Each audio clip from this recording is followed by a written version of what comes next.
माननीय सभापति जी, मैं बहुत अनुग्रहित हूं कि आपने इस महत्वपूर्ण बिल पर अपने विचार रखने का मुझे अवसर दिया है।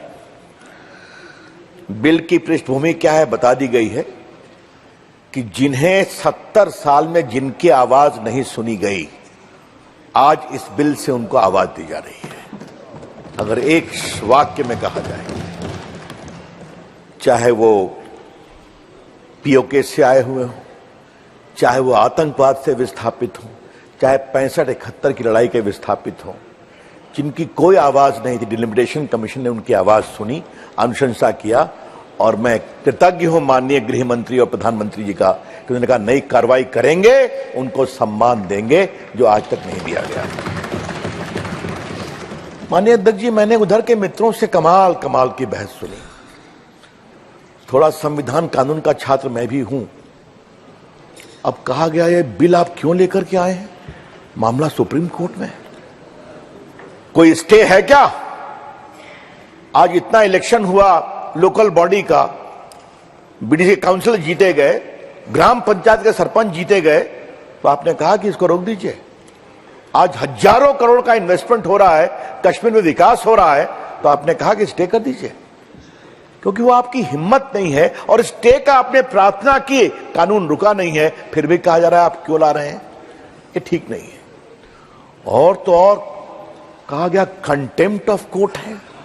अभी तो कंटेम्प्ट ऑफ कोर्ट की नई परिभाषा है सर, मुझे देखना पड़ेगा कि ये महाज्ञान कहां से आया कि क्या ये सार्वभौमिक सॉवरेन संसद को कानून बनाने का अधिकार है या नहीं है, ये बड़ा सवाल है। और कंटेम्प्ट की बात कही जाती है, ये बहुत दुर्भाग्यपूर्ण है। और जो कानून को जानते हैं उनको कहना ये ठीक नहीं है। अब कहा गया कि आप कैसे कर रहे हैं?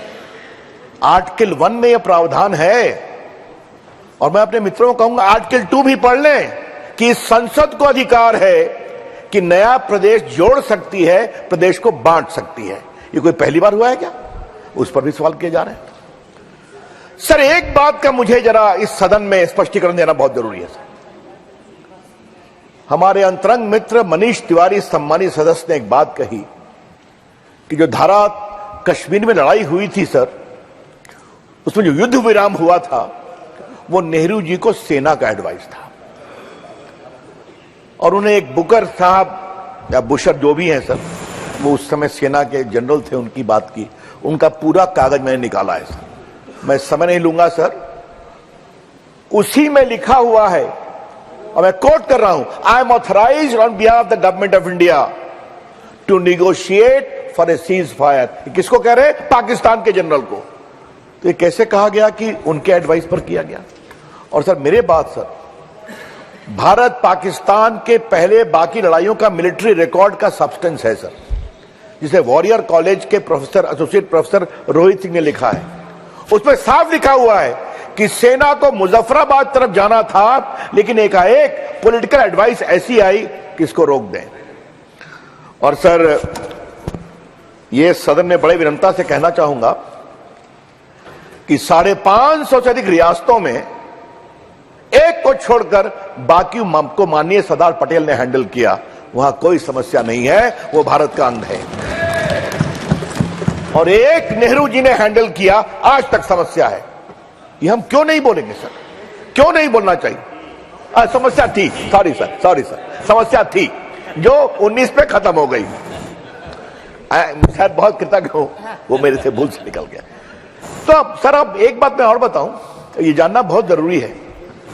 मेरे पास वी शंकर की पूरी सरदार पटेल के अनुभवों की किताब है सर, वो उनके सेक्रेटरी थे, आईसीएस थे सर।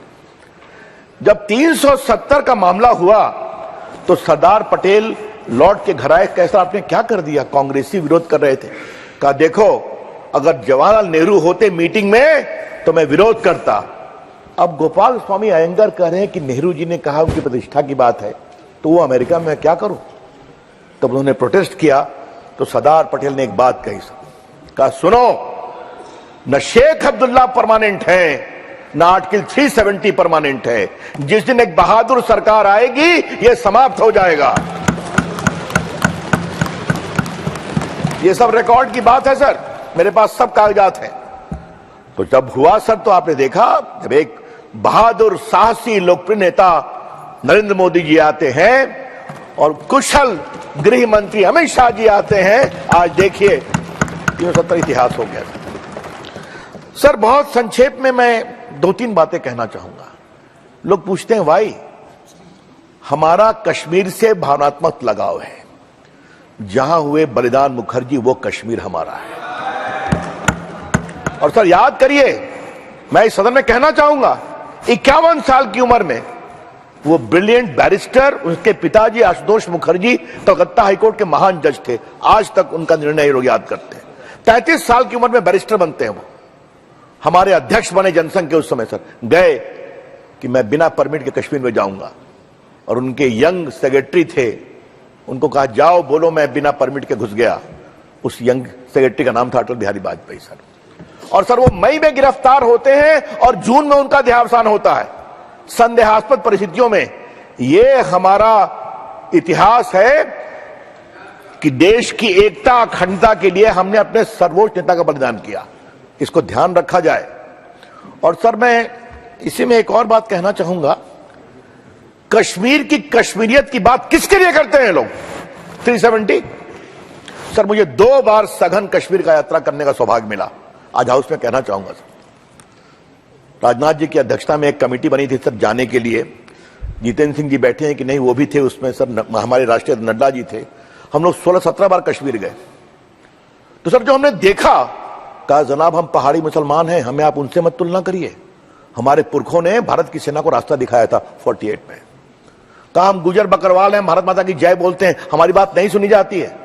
सर डल लेक के आसपास मछुआरे बहुत हैं, उनको बैकवर्ड क्लास का कोई आरक्षण नहीं मिलता था। और कहा बस हमसे सवाल ना पूछो, खाली मरकज से पैसा लाओ, हिसाब मांगोगे तो 370, भ्रष्टाचार पर कार्रवाई करोगे तो 370। तो आम आदमी की बात की कोई सुनवाई नहीं होती थी सर। ये एक सच्चाई है सर। सब धारा 370 समाप्त हुई सर, तो उसमें भी हम लोग को जाने का सौभाग्य दिया, माननीय प्रधानमंत्री जी का आदेश था सर। आपको मैं बताना चाहता हूं, वहां के नौजवानों से मिले, बड़ों से मिले, उन्होंने कहा जनाब हमें सच्चाई बताई नहीं गई कि ये जो अलगाववाद की बात करते हैं, पत्थर फेंकवाते हैं, उनके बच्चे अमेरिका इंग्लैंड में पढ़ते हैं और हमारे स्कूल जलते हैं। तो उन्होंने हमसे कहा। सर मैं नौजवान बच्चों से मिला, कहा आज IIT खुल रहा है, एम्स खुल रहा है, मैं बताया क्यों नहीं गया सर। और सर मैं आपको एक बात, जम्मू में सर मुझसे एक हिंदू लड़की मिली सर, वो ऑल इंडिया सर्विस की ऑफिसर थी। कहा मैं सबसे अधिक कृतज्ञ नरेंद्र मोदी जी की इसलिए हूं कि मेरी शादी एक हिंदू से हुई है जो कश्मीर के बाहर का है। तो मैं सारी संपत्ति में अपना दखल खो बैठी क्योंकि मैंने गैर कश्मीरी से शादी कर लिया। आज 370 समाप्त होने के बाद हमको अपने पैतृक संपत्ति में अवसर मिलेगा, हिस्सा मिलेगा, यह हो रहा है। और सर उसी यात्रा में हम लोग गए थे विस्थापितों के कैंप में सर। सर देखकर रोना आ गया सर। और आज उनकी पीड़ा चूंकि सुनी गई है, मैं बताना चाहता हूं सर कि वो टूटे फीटे टेंट, पानी लीक कर रहा है, कहे हम 47 से आए हैं डिस्प्लेस होकर के। एक ही ना हमारी पीड़ा है कि हम कश्मीर में रह गए सर। उन्होंने एक बात कही कि मनमोहन सिंह चले गए पंजाब तो भारत के प्रधानमंत्री हो गए, गुजराल साहब चले गए पंजाब तो भारत के प्रधानमंत्री हो गए, आडवाणी जी चले गए कराची से तो भारत के उप प्रधानमंत्री हो गए। हमने नेहरू जी में विश्वास किया और कश्मीर में रह गए और हमें आज तक नागरिकता नहीं मिलती है। क्यों है सर? यह क्यों देश से छुपाया गया? यह कानून उसका जवाब देता है। इसीलिए मैं हमेशा कहता हूं सर कि ये जो पूरा दोनों कानून है, अब मैं बार बार सुन रहा था आप कानून लाए क्यों है, तो क्या मतलब है? गुज्जर्स को, बकरवाल को, हिंदू विस्थापितों को, माइग्रेंट को, 65-71 में पीड़ित हुए लोगों को आवाज नहीं दें क्या? तो फिर लोकतंत्र समावेशी कैसे होगा? तो जब हम कहते हैं सबका साथ सबका विकास, तो सबको अवसर भी मिलना चाहिए जमहूरियत में, यह हमारी सोच है। और सर अंतिम बात, जो दूसरा कानून है सर, बस उसको बस एक लाइन कहना जरूरी है। उसका विरोध क्यों कर रहे हैं भाई? पिछड़ों को अगर वक्त देना है तो देश में सोशली एंड इकोनॉमिकली बैकवर्ड की परिभाषा है ना, उसी को तो इसमें इंक्लूड किया है। तो सर मैं कहूंगा बहुत ही ये सराहनीय कानून है, इसका मैं पूरा समर्थन करता हूं। अपनी सरकार का अभिनंदन और माननीय गृह मंत्री जी का अभिनंदन। और आपसे एक गुजारिश है, अब तो सच्चाई को देखिए। 75 साल सच्चाई नहीं देखी, आप लोग कहां आ गए और हम कहां पहुंच गए ये भी तो देख रहे हैं। अभी परसों भी देखा है ना, 24 में भी देखिएगा। अभी भी समझेंगे, सोचेंगे तो भला होगा। धन्यवाद।